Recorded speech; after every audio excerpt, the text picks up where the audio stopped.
न होए, बिनु सत्संग विवेक न होए, प्रभु के पाबिन सुलभ न सोई, प्रभु के पाबिन सुलभ न सोई।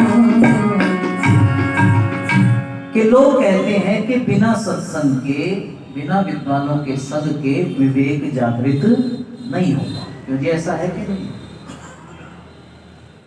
मैं मन में ठान करके चल पड़ा, मैं मन में विचार करता हूं, मैं जानना चाहता हूं वो सत्संग है क्या, मैं सत्संग को जानना चाहता हूं, मन में विचार उत्पन्न हुआ। अब जो व्यक्ति सत्संग को पहचानने के लिए वो कौन सा सत्संग है, लोग कहते हैं कि सत्संग को करने से व्यक्ति तर जाता है, बेड़ा उसका पार हो जाता है, वह व्यक्ति कष्टों से दूर हो जाता है। लेकिन वो सत्संग है क्या, मैं जानना चाहता हूं। मंदिर में पहुंचे और जाकर के वहां जो बैठे विद्वान थे पुजारी जी महाराज, उनसे पूछा, महाराज जी मैं आपसे पूछना चाहता हूं, लोग कहते हैं कि सत्संग को करने से व्यक्ति जीवन में तर जाता है और सब संशय मिट जाते हैं, मुक्ति प्राप्त कर लेता है, वह सत्संग की आप परिभाषा मुझको दीजिए। तो पुजारी जी महाराज कहने लगे, देखो भाई, जितना मुझे आता है, जितना मुझे पता है, मैं उतना बता सकता हूं। हम कीर्तन करते हैं, हम आरती करते हैं, हम भगवान की पूजा करते हैं, अर्चना करते हैं, और सप्ताह में एक आध बार हम कीर्तन भी कर लेते हैं। यही सत्संग है, इससे ज्यादा मैं नहीं जानता। आपको अगर जिज्ञासा तो और लोगों से आप पूछ सकते हैं। अब ध्यान देना बात पर। मन में संतुष्टि ना हुई, आगे जाकर के दूसरे मतावलंबियों से पूछा, मस्जिद में पहुंच गए, महाराज आप ही बता दो सत्संग किसको कहते हैं।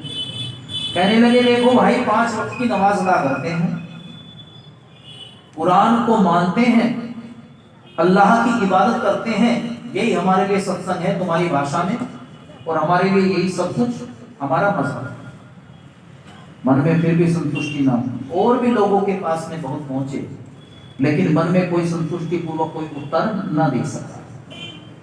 अंततः ऋषि दयानंद जी महाराज के समीप गए, और आप भी जा सकते हैं, आप भी जा सकते हैं, ऐसा नहीं कि हम नहीं जा सकते, क्योंकि महापुरुषों के जो वचन होते हैं, वह उनके जो उपदेश हैं वो आजीवन बने रहते हैं, और जो उनको जब जब भी पढ़ता है, उनको देखता है, चिंतन करता है, ऐसा लगता है मानो वह आज भी हमें उसी प्रकार से समझा रहे हों।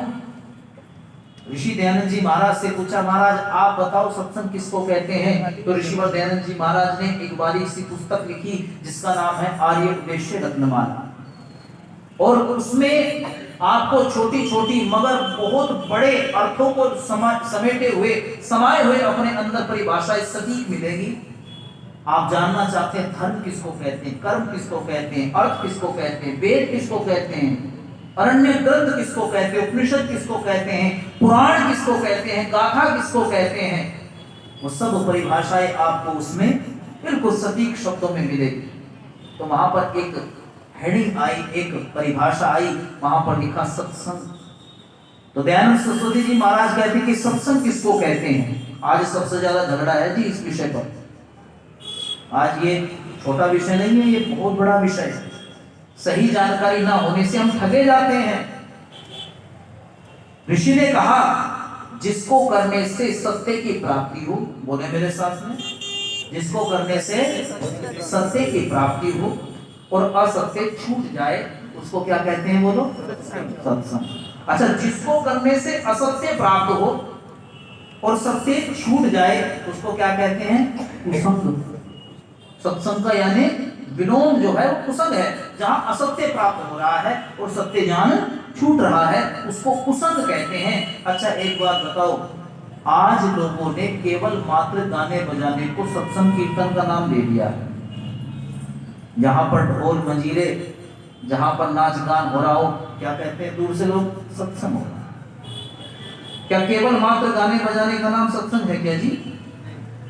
मात्र गाने बजाने का नाम सत्संग नहीं है। सत्संग जो ऋषि दयानंद और हमारे महापुरुष ब्रह्मा से लेकर के जैमिनी मुनि पर्यंत जितने भी महापुरुषों ने जो उपदेश हमको दिए हैं, वो उन्हीं का ही तो उपदेश ऋषि दयानंद जी महाराज ने किया। अपना कोई नवीन मतांतर मत पंथ चलाने का कोई उद्देश्य नहीं था।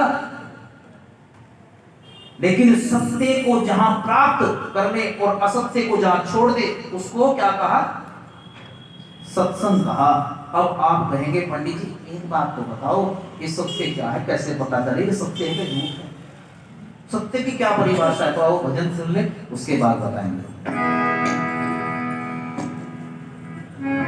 सत्य संग हरि कथा में, मेरे साथ में बोलेंगे भी, मीठी मीठी ताली भी बजाएंगे।